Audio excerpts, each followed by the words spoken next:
আসসালামু আলাইকুম। আজকে যে ঘটনাটা আপনাদের জানাতে চলেছি সেটা জাপানিজদের মুখে সর্বাধিক প্রচলিত একটি ঘটনা। বলা হয়ে থাকে আজ থেকে বহু বছর আগে তেকে তেকে নামের এক পিশাচ ছিল, যার শরীরের অর্ধেক অংশ ছিল না। সে শুধুমাত্র তার দুই হাতের উপর ভর করেই চলাচল করত।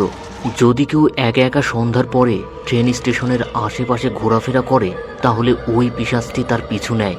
এরপর সেই ব্যক্তি যদি ভুল করেও একবার পিছে তাকায় তাহলে ওই পিশাচটি মুহূর্তের মধ্যেই তাকে দুই ভাগ করে কেটে ফেলে। তবে বর্তমানে শোনা যাচ্ছে পিশাচটি নাকি আবার ফিরে এসেছে। তো চলুন কথা না বাড়িয়ে জেনে নেওয়া যাক আজকের আসল রহস্যটা কি।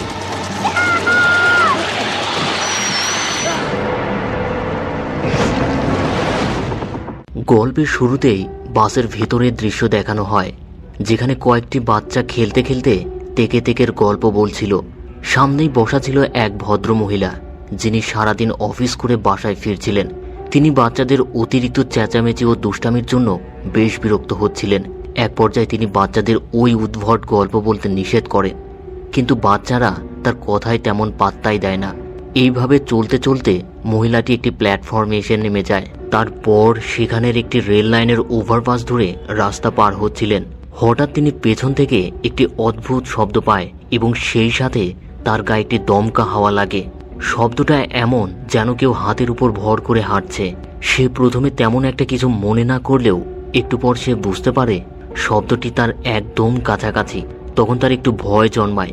সে দ্রুত সেখান থেকে নেমে একটি টানেলে ঢুকে পড়ে। তখন ওই শব্দটি আবার তার পিছু করে।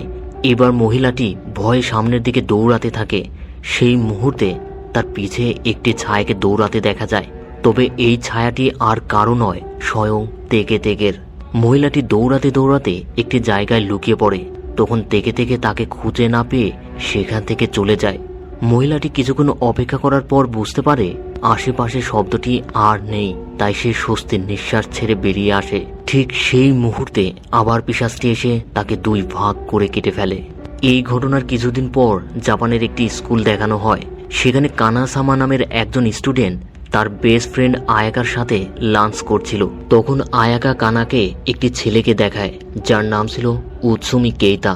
সে উৎসুমিকে ভীষণ পছন্দ করে, তাই সে কানাকে তার হয়ে প্রপোজ করতে বলে। কানা রাজি না হলে আয়াকা তাকে আগামীকাল লাঞ্চ করাবে বলে অফার করে। তখন সে রাজি হয়। এরপর কানা উৎসুমির কাছে গিয়ে আয়াকার সাথে একটি ডেট করার জন্য রাজি করায়। তবে উৎসুমি তার সাথে অ্যাজ এ ফ্রেন্ড হিসেবে ডেট করতে রাজি হয়। আসলে উৎসুমি ও কানা বেশ ভালো বন্ধু, তাই উৎসুমি কানার কথা ফেলতে না পেরে রাজি হয়ে যায়। তখন আয়াকা আড়ালে লুকিয়েছিল। উৎসুমি চলে গেলে কানা আয়াকাকে জানায় সে রাজি হয়েছে এবং আগামীকাল আয়াকা কানাকে লাঞ্চ করাবে বলে জানিয়ে দেয়। এইভাবে একদিন আয়াকা কানাকে জানায় উৎসুমি ও তার আজকে একটি রেস্টুরেন্টে ডেট রয়েছে। তবে সে উৎসুমির সামনে একা যেতে লজ্জা পাচ্ছে, তাই সে কানাকে অনুরোধ করে তাদের সাথে ডেটে যেতে। কানা যেতে না চাইলেও আয়াকার অনুরোধে রাজি হয়। তারপর তারা তিনজন একটি রেস্টুরেন্টে যায়। তখন উৎসুমি তাদের দুজনকে গত কয়েকদিন আগের একটি নিউজ দেখায়, যেখানে তাদের স্কুলের কাছাকাছি একটি ওভারপাসের পাশে একটি মহিলার দ্বিখণ্ডিত লাশ পাওয়া গেছে। তবে এখনও লাশটির পরিচয় পাওয়া যায়নি, এমনকি তার খুনেরও কোনো কারণ খুঁজে পাওয়া যাচ্ছে না। এটি সেই মহিলা যাকে শুরুতে ওই পিশাচটি হত্যা করেছে।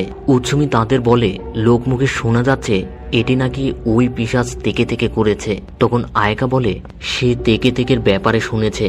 যদি কেউ ওই পিশাচটি দেখার পরও বেঁচে যায় তাহলে সে 3 দিন পর ওই পিশাচটির হাতেই মারা যাবে। কানা বলে সে এই বিষয়ে কিছুই শোনেনি এখনো, এই ব্যাপারে তার কোনো আইডিয়া নেই। তারা আলোচনা করতে থাকলে এক পর্যায়ে আয়াকা ওয়াশরুমে যায়। তখন কানা উৎসুমিকে বলে তার কাছে